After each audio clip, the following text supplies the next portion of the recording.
9h25 ici à Paris. La dernière question de la semaine, où Innocent est à Kampala, en Ouganda. Bonjour Innocent. Bonjour Anne Gomez et à toute l'équipe d'Appel sur Actualité. On va parler chirurgie avec vous. Vous avez des questions sur la greffe d'un œil complet. Absolument.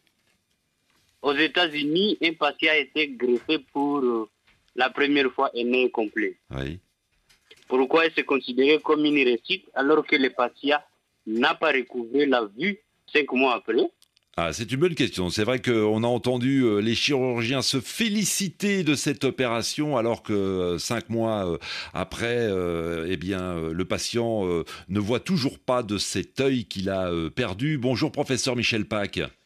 Bonjour. Merci d'être avec nous, de prendre quelques instants. Vous êtes chef de service ophtalmologie à l'hôpital des 15-20 à Paris. Cette opération dont on parle, elle a eu lieu fin mai. Elle n'a été dévoilée que la semaine dernière par l'équipe chirurgicale de l'hôpital universitaire de New York. Je rappelle que ce patient, il a été électrocuté il y a 2 ans. À plus de 7000 volts, il travaillait sur une ligne à haute tension et il a notamment perdu son œil gauche. Comment s'est déroulée cette opération qui est une première mondiale ?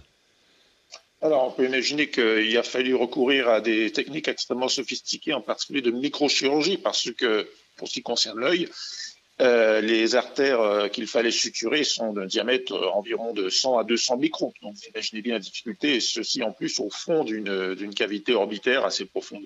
Et il faut suturer en plus la veine.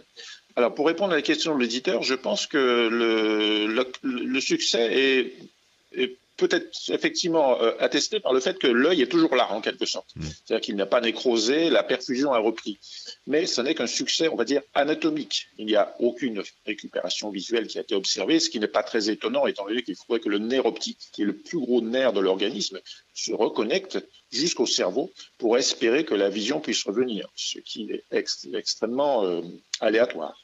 Le patient n'a pas recouvré la vue, mais en soi, cette opération reste un exploit. J'ai cru comprendre que, il s'agissait de la première greffe mondiale d'un œil complet et que les greffes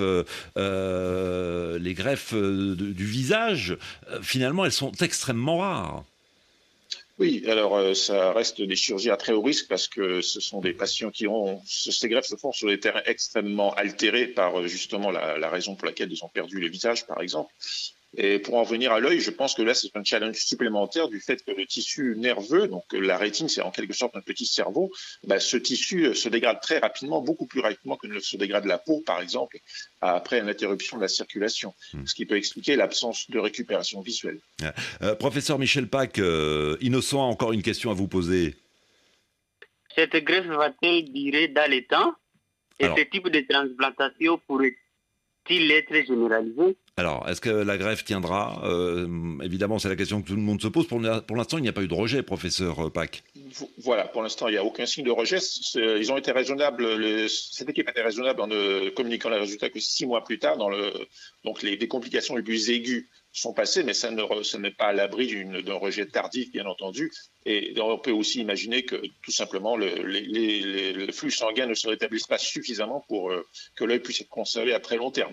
Ça reste, pour l'instant, un pur exploit chirurgical, et je pense qu'il faut être extrêmement prudent. Mais un exploit qui pourra se généraliser, pour répondre à la dernière question d'Innocent ?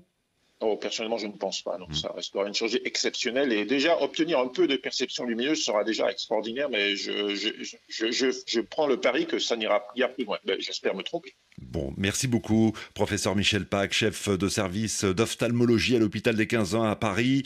Bonne journée, Innocent, à Kampala. Restez à l'écoute d'RFI. Dans 10 minutes, c'est la libre antenne. Vous nous appelez toujours au standard 33 9 693 693 60.